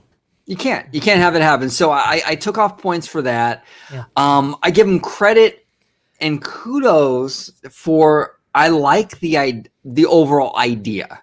Implementation is a little different, but the idea of their technology focused vision for the parks. Look, I get it. Like the website, the IT, the crashes, it's problematic. There's no doubt about it. There's no excuse for it. But I like the idea that they're diving headfirst into technology. I think that's what Walt would want. I think he would have embraced new tech and how that influences how we experience the parks. I think that's a good thing. Bob Iger really started that tech-driven future, and I think Chapek, to his credit, is continuing that. I think they need to do that to stay relevant. Sure. The execution of it has been mixed. We saw yesterday with the Magic Key rollout, the website's crashing, people waiting like 7 hours to get a Magic Key. That stuff needs to stop. Disney needs to get their act together in terms of that and really start to implement a system that they can really look. People are begging you, take my money. And you can't take their money. I mean, that should not even be an issue. So I give them credit for the technology-driven vision and focus they have. I think they should revolutionize the way the parks are experienced. I just think some of the implementation, the execution of it has been poorly run. Mm-hmm. So overall, I mean, I'd give them like a B-. I don't think it's been spectacular, but I think it could have been a far bigger shit show than what we've gotten with the pandemic and all that, No, that's true. Look, you have to add in those circumstances, and some things were within their control, and some things were clearly out. Yeah. And the ability to kind of manage all that and handle all that, you got to give them some credit here, folks. I mean, look, there's a huge company. They could have easily sold off, maybe not unprofitable divisions, and kind of parsed themselves out that way just to stem the tide of as many losses they were incurring, but they didn't. And now we're entering back into the realm of profitability. And God, to come out of it mostly unscathed, just in terms of a company standpoint, when it comes to how big they are and how diverse they are in terms of their portfolio, that is extraordinary. Yeah. And I don't know if some at home probably might not even remember this. I mean, I was pretty young even. I mean, but like Disney was right before Michael Eisner, those early 80s up until Michael Eisner took over. Disney was in some dire straits. I mean, there were a lot of other companies, I think some Japanese corporations kind of circling maybe we should buy the parks, maybe we should buy the movie. And Disney was really in a position in those early 80s of being split up and sold off into pieces, something like that could have happened. I mean, just as easily now with the parks being closed. Disneyland was closed for a year and some change. The stock price tanked. It was the stock price in the beginning of the pandy is like half of what it is now. It was like $75 or something, wasn't it? Or $80. It went down a hell of a lot. And I kept telling people, I might want to buy this because we're never going to see this low again. And if you did, you pretty much doubled your money because it went right back up. Which, by the way, our buddy Hedge knows all about that. Shout out to our boy Hedge. Come on, Hedge. Cheaps. Yeah. I love that guy on Twitter. Follow that guy on Twitter. He's awesome. Hilarious. But look, I mean, it was, when that happened and you saw the stock price just tank, it was kind of a scary time. Yeah. Look, and to your credit about Michael Eisner, like when he came in, Disney was just coming off of the green mailers and people circling, trying to buy up Disney shares and shortchange it and stuff like that, and it was kind of a critical time when Walt Disney died. Corporations like RCA and stuff like that were circling around and saying, "Oh, maybe we should buy the parks division and all that kind of stuff," and they had to stave that off. Michael Eisner again had to stave off Comcast potentially buying out Disney because of ESPN and stuff like that, the Disney war. So it is extraordinary. That could have happened again. And we did hear kind of rumblings about, Apple, maybe adding something else to their monopoly, so to speak. That didn't happen. So, look, I know a lot of people are upset about some of the certain decisions that have been made and so forth regarding the parks and other divisions and stuff like that. But look, Chapek, for all of his foibles, for all of his, for all of what we criticize him on a daily basis on, it seems like one of the very good things is that he is in the good graces of Wall Street, and he is keeping that stock price as high as it possibly can be, which is good for staving off buyouts and acquisitions and all of that kind of stuff. Each their own. Absolutely. Now, in terms of her question, her second question, what would you like them to do to improve the grade?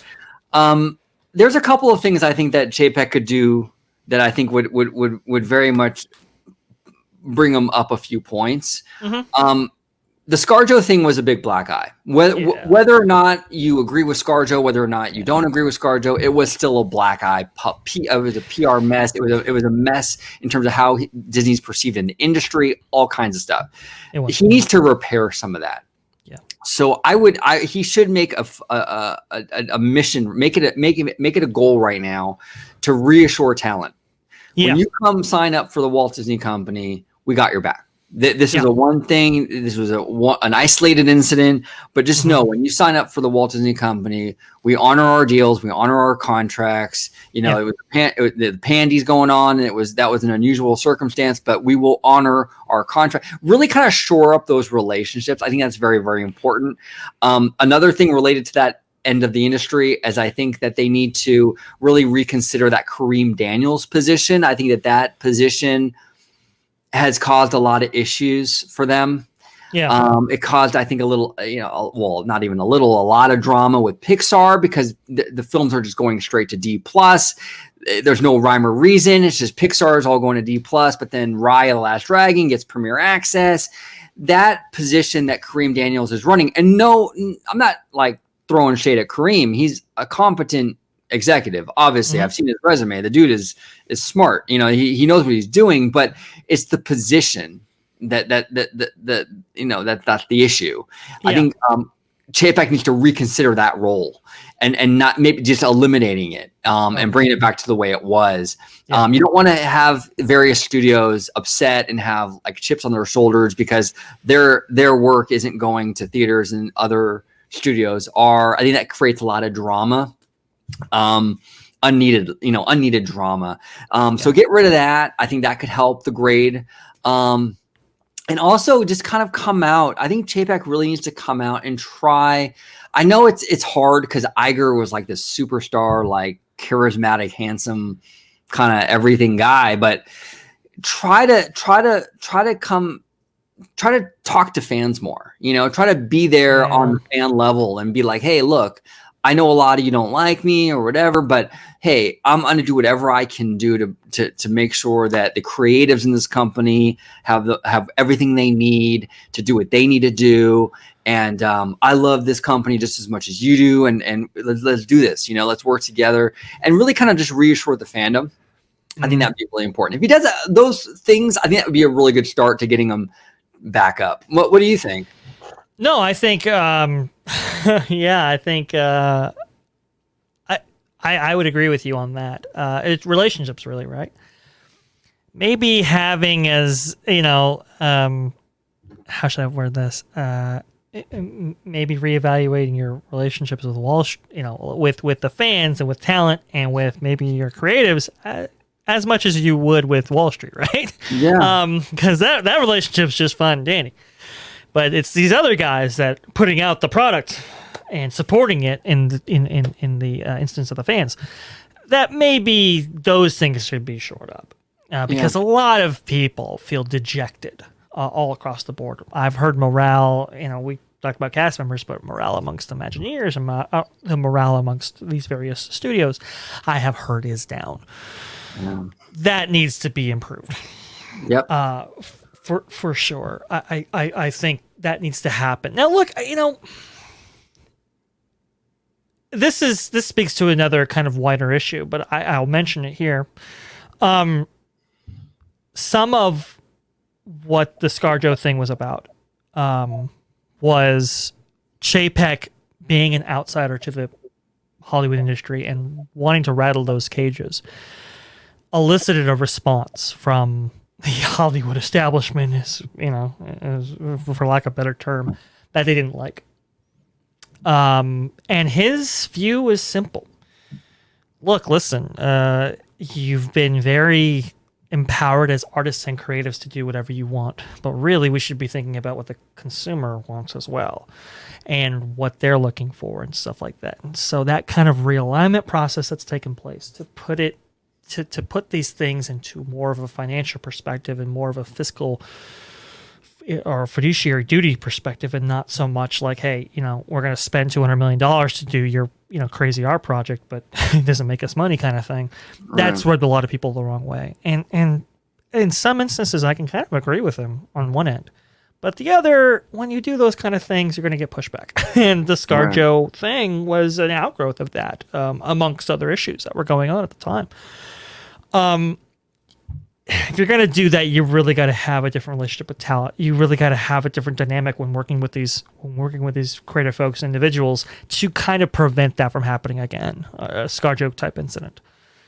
So he really has to, I would think he really has to reevaluate that talent relationship, has to reevaluate that relationship with Imagineers and other forms of creatives going forward.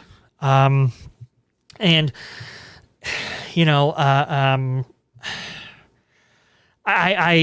don't want to step too much into the D+ and theatrical debate again, but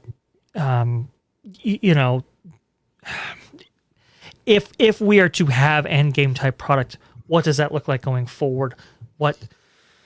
How do we produce that content and stuff going forward in this kind of new age? Obviously, those things have to have a critical eye geared towards them, and I know they're doing that, but that kind of thing. When it comes to like the parks and so forth, that could really improve the grade. Can we bring back entertainment finally? That's bring back entertainment, bring back some of the things that fans have lost over the years. I understand they're going to charge for them now and so forth, but can we at least bring them back? At least have some semblance of these things coming back. And maybe, let's not nickel and dime so much, and reestablish that relationship with fans. That's like, hey, you're not just a piggy bank, you're more than that. We do think of you as kind of this loyal consumer base that has supported these parks for this entire time. And maybe we can do some stuff to incentivize that relationship and dynamic going forward. I think it's a lot of those kind of things. It's just kind of empowering cast, empowering creatives, reestablishing those relationships, and reevaluating the business model going forward.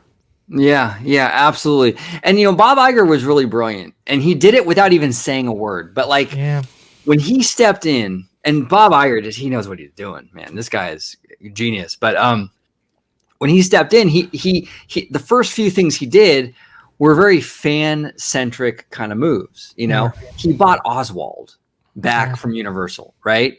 And that's something like that character at the end of the day, it's not a big buy. I mean, they don't even use him anymore, right? It's kind of sad. I wish they would, but they don't even use him anymore.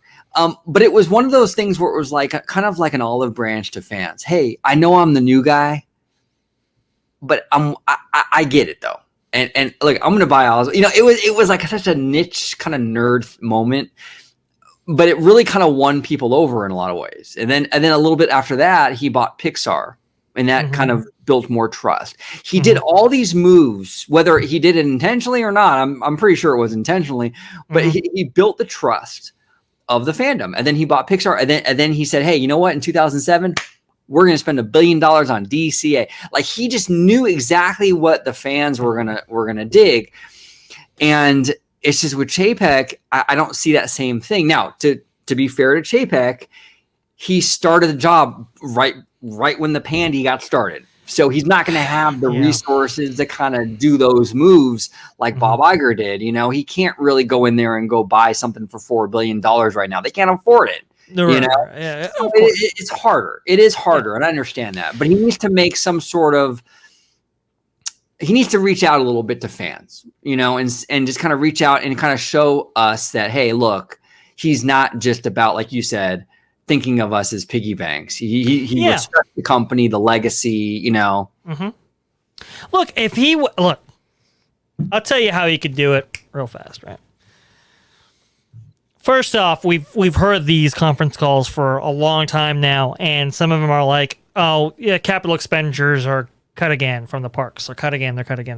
Maybe adding a little bit of stuff back. I'm not saying go $25 billion worth of capital expenditures across the entire company, but maybe getting a little, things like that going again and back again, and seeing investment in the parks.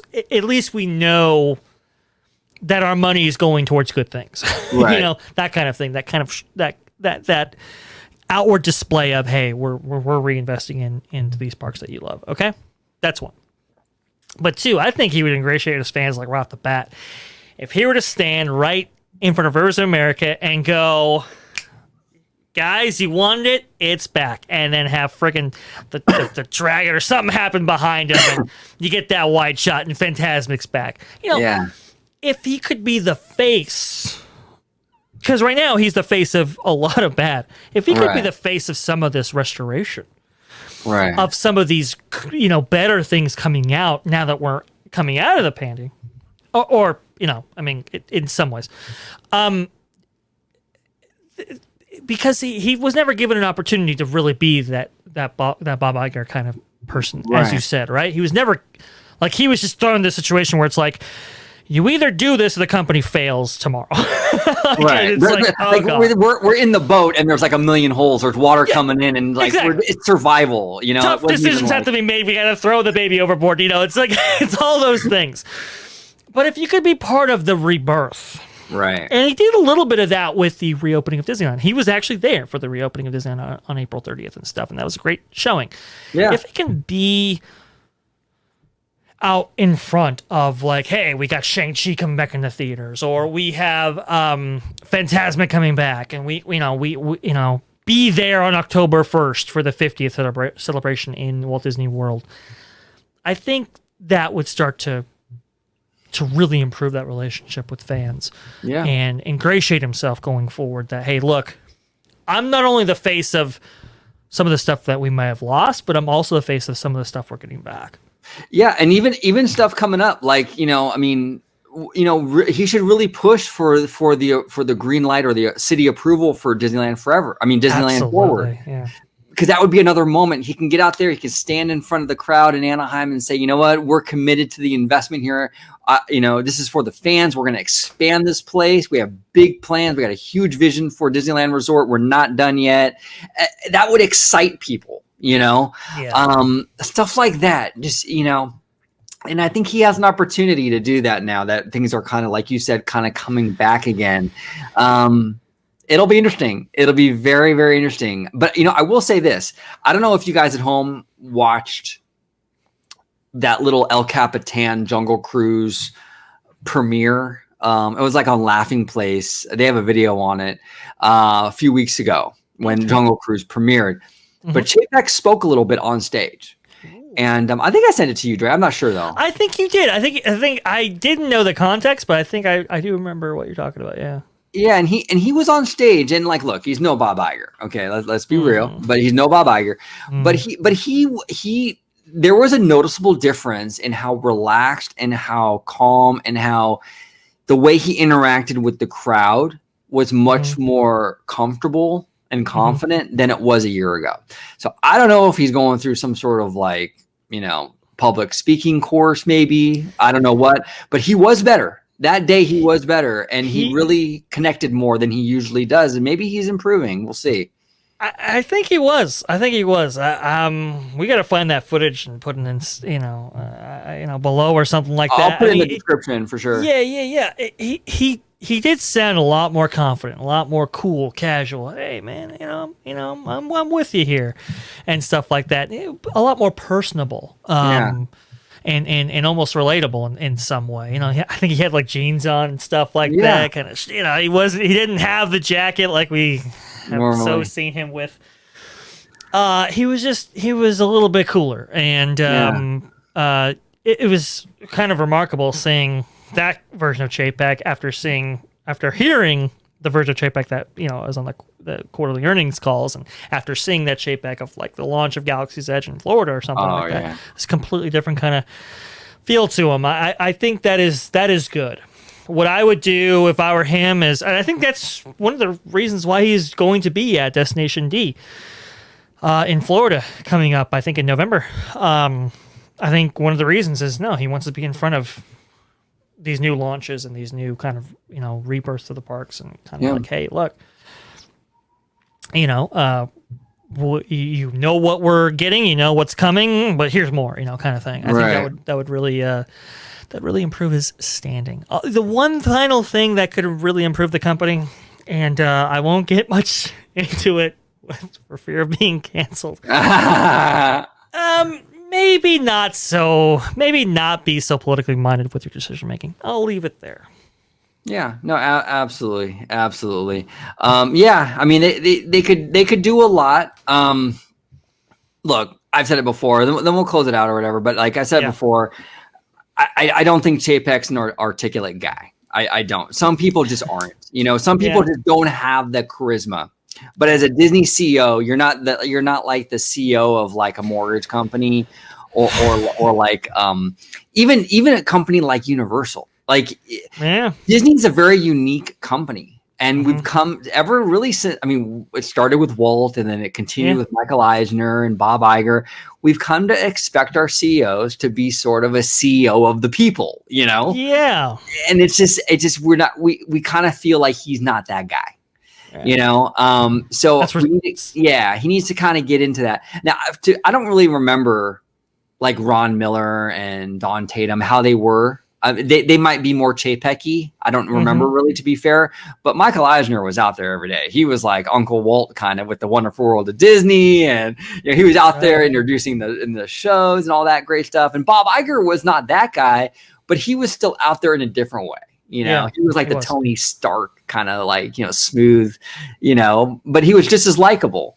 Chapek needs to find his niche and get people to kind of come on board with him, Yeah. No, I will agree with that. He I don't know what he can do to really improve that, besides what we may theorize might be the case. Maybe he is going to do some kind of public speaking courses and so forth. He does need to kind of present a better image. And I think going maybe the Michael Eisner route, maybe at first, just kind of getting yourself out there, you know, getting in front of the TV specials, getting in front of these kind of big events and big things, I think will really improve that. And I think that's what we're seeing, quite honestly. Yeah. So it's going to be fascinating to see that going forward. But to kind of close this thing out, though, the trip was very, very good. There were problems, there were issues, as you know, all these kind of things tend to have.